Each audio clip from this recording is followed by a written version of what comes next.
DJGamers.com.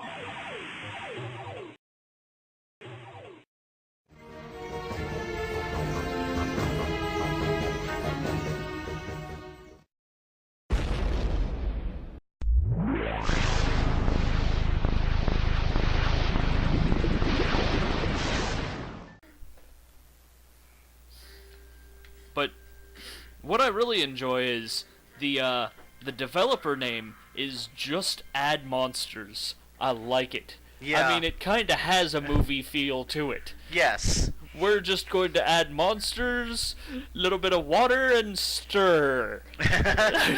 It's like making a seahorse, but I'm making a monster. Yes. That's if you get the deluxe size seahorse that turns into Godzilla. Really? I want that seahorse. Dude, if I could get a Godzilla seahorse, I'd be happy. Yeah? Yeah? Because you know what I'd do, right? Let it loose somewhere? Definitely. Just let it rumble through the streets. Nice. Smashing people along the way. Are you using a princess to take down... Yes, I'm hitting hitting ninjas with a princess. I kind of wish she would, like, combo off of them, though, because they kind of trap you. Right. Because they've got those sticks that they're wielding. Kendo sticks, maybe, or something. See, I have to circle around him here and then kind of turn and toss. There we go. Right. Well, crap. They kind of trapped me. But still, we got 3 stars. You have to get at least 3 stars to pass the mission.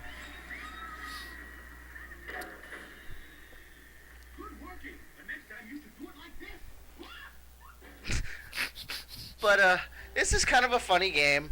If you just want to have some stupid fun, this is the game to pick up and grab a couple friends, some Xbox controllers, and just have a little fun. Right. Sounds like a plan. Alright, I believe we're going to move on to the next game. With something a little more Serious. in-depth. Serious, in-depth, huge, epic. Oh, it's definitely all of those.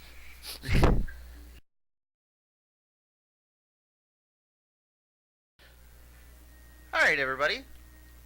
Now we're taking a look I wonder if at I can load something. Elder Scrolls 3 Morrowind. Might take forever. Game of the Year Edition. Wait, I don't want to load. The Game of the Year Edition means that we have both of the expansions on here that were Tribunal and Blood Moon. So, not that we're actually going to get to the expansion parts of the game. It's good to know that they're on here. That is something else that the Xbox introduced to the console scene, is the Game of the Year Edition. Before that, we never really had Game of the Year editions. And now the Game of the Year editions provide us with all kinds of extras and who-whats and this-that's and whatnots. Well, it's also because the Xbox introduced us to downloadable content. Really? Due to its I think the onboard... Xbox also introduced us to load times with pretty pictures so that, you know, after a while, whenever we got bored of the pretty pictures, we could go and make ourselves a sandwich, eat the sandwich, come back and wait 5 more minutes until the thing was ready to go for us. Yeah, that's true. Because The load times can be pretty ridiculous on this generation of consoles. especially this game. This game tends to push the console a little bit further than it probably should have been pushed. It I freezes mean, the a lot, Xbox too. and the PlayStation 2 had more problems with that than the GameCube, due to the fact that they just compressed everything. I mean, you lost a little bit of graphic fidelity, but you didn't have to wait 3 minutes for it to load. Oh, I don't know about all that graphic fidelity that you're asking about there, because with the Resident Evil series, they just pre-rendered all the backgrounds, and all you had to worry about was rendering the actual characters and ammo and whatnot, and guns. That's true. I mean, that was a good way to tackle that problem. I mean, it made it look good, and there really wasn't too much work that the console was putting itself through. And as we're waiting here for the load screen, I will continue to talk about downloadable content and the Game of the Year editions. The reason that those really took off was the built-in hard drive that the Xbox was first to the market with. This is the first console to bring us a hard drive. It's an 8 gigabyte hard drive, plenty of space for any downloadable content or game files. It also saved music to your console, so you could put a ton of different albums on here. The only thing was the disk drive in the console only ran at 4x speed. So if you were ripping music from a CD to your console, it took forever. Yeah, it didn't exactly go at the speed that most PC drives were at that point. I mean, early 2001, yes. 2004-5, I had an 8X already. 8 or 16. And I'm sure that was probably moderate at best. There was probably 32s out there. Yeah, you just had to have the cash for it. Yeah. Well, at that point, and also DVD drives had become a bit more common too. True enough. Now one of the big things about Morrowind, as a game, was it had a huge area for you to explore. There was a lot of freedom in your decision making. So you're Bob? I'm Bob. Okay, Bob. I take it you couldn't load? I could have, but I wanted to show the customization for this game. Okay. Because it's kind of a big deal. Okay. Feel free. Show us the customization, Luke. There's a lot of different things that you can choose in this game. That goes back to the whole player choice thing. Well, which makes this game as epic as it is, which is one of the many reasons why it's so pushing the console as far as it does. That guy's kind of a dick. Well, you're a prisoner. He's supposed to be a dick to you. No, fair enough.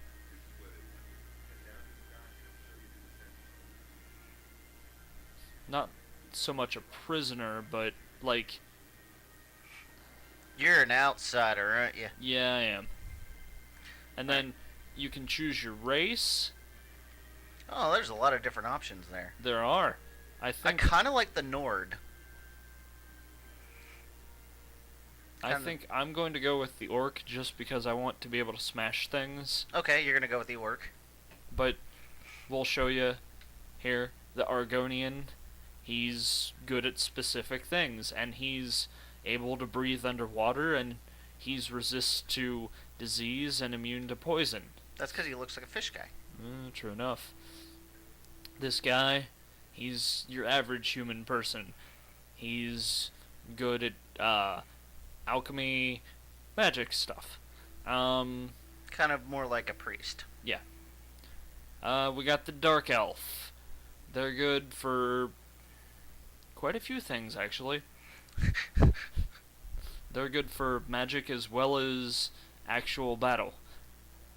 We got the High Elf, which is going to be all kinds of magic. But it has a lot of weaknesses. Right. We've got the Imperial, who's... This is your typical tank here. This is your battle guy. Yes. He's got the speechcraft to go along with it, but... He's the guy you send in to get killed. Right. And then we've got your cat people. Acrobatics, athletics, hand-to-hand, security. He's gonna make your good thief. Then you got your dwarf. Yes, this is definitely your dwarf. Or, Viking type person, I True. would say. And your orc, carries a big stick, and speaks loud, smashes things. Good call. Your red guard, athletics, axe. He's your basic berserker, Basically. And he's got a lot of resistances. right? We got your wood elf here. He looks like he's gonna be. He's more of a sniper. Yeah, or a thief. Yeah. And we're gonna go back up, choose the orc.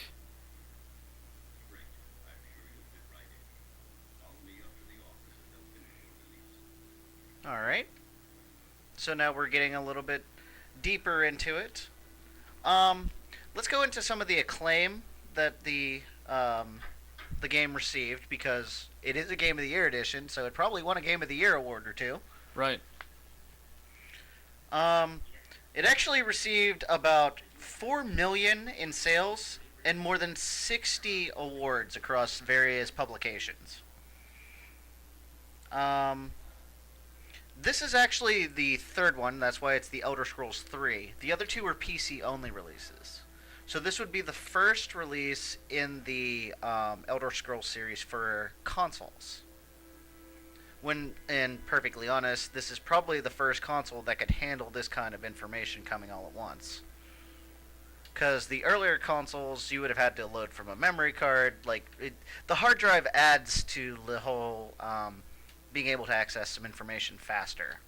That's why a lot of PC developers took the Xbox as their way of jumping into the console market. I mean, not to mention that Microsoft also provided them with a very similar to PC setup, with the way that it was basically a DirectX system. Right. Now, I kind of failed you guys here on the customization thing, because if you noticed, whenever I was choosing my character's race, I had an option to go into like hair and face and change all that around, and it looks like I have a chance to do that again. You still can do that again. Like, say you want to go into the class, hit the white button, reselect your class. Don't actually want to reselect the class. We're good with what I chose. We're going to go with info race. Ah, there we go. So now you could hit the black button. Oh, see, I don't think I can do the No, go into it. Hit the black button. Oh, here we go. My bad. Fail. See, now it's changing the look of the character. I kind of like the one with the face paint. This one? Yeah. Yeah, so do I. When Then we you can can go change into the hair. hair, which also changes the ears. Go with the that one. The one. Lamb chops? Yeah. Alright. And then you can even change the sex if you like. But yeah, if you want a female orc, you can have a female orc. I think we're gonna go back to what we had. Alright, that looks good. Cool. And that's just there's so much customization as far as that goes. Oh, I mean, it's kind of crazy. For as early on as this game was. yeah, and the way that the developers wanted this game to be played was they didn't want to have a lot of boundaries for you. Like, not a lot of invisible walls, you know, you can see it, but you can't go here. In a lot of cases in this game, if you see it, you can go there. Unless you reach the farther ends of the map.